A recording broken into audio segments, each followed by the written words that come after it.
Hi, the case that I have for you today is Coimbatore District Central Cooperative Bank versus Coimbatore District Central Cooperative Bank Employees Association 2007. The appellant bank, that is the Coimbatore District Central Cooperative Bank, had taken disciplinary action against 53 workers due to the misconduct and the ongoing illegal strike. An inquiry was initiated by the bank after they were suspended.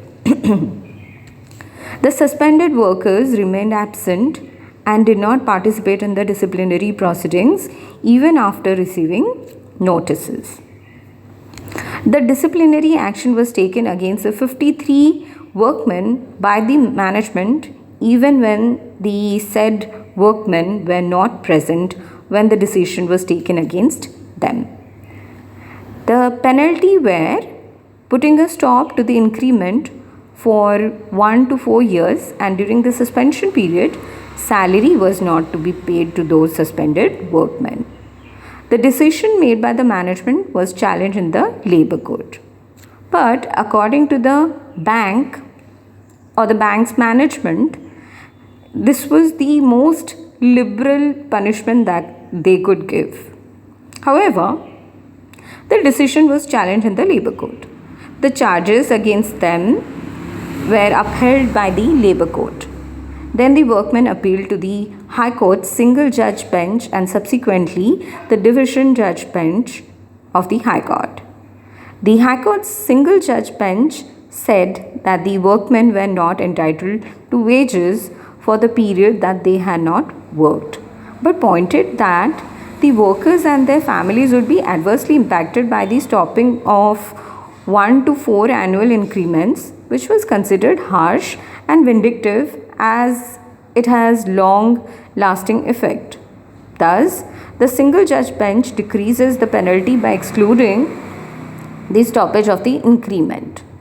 The division judge bench asserted that the management has the right to decide what choice and how much punishment to impose, but stated that the stoppage of increment was incorrect. The punishment was lowered by the division judge bench of the High Court due to compassionate reasons that the suspended workmen had their family to sustain, and without those increments it would be difficult for them to survive. The order was challenged by the management in the Supreme Court.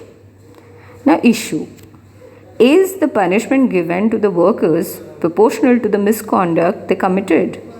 Decision: the Supreme Court ruled that the High Court's decision to lower the penalty was not justifiable because it was made on compassionate grounds. According to the Honorable Court, the Labour Court's decision was in accordance with the principles of natural justice. Thus, the Labour Court's application of the rule of proportionality was correct. The Supreme Court made it clear that the severity of punishment must be proportional to the misconduct, and in this case, the amount of punishment was proportional to the misconduct committed by the workers. The Supreme Court of India rebuked the decision made by the single judge and division judge bench of the High Court.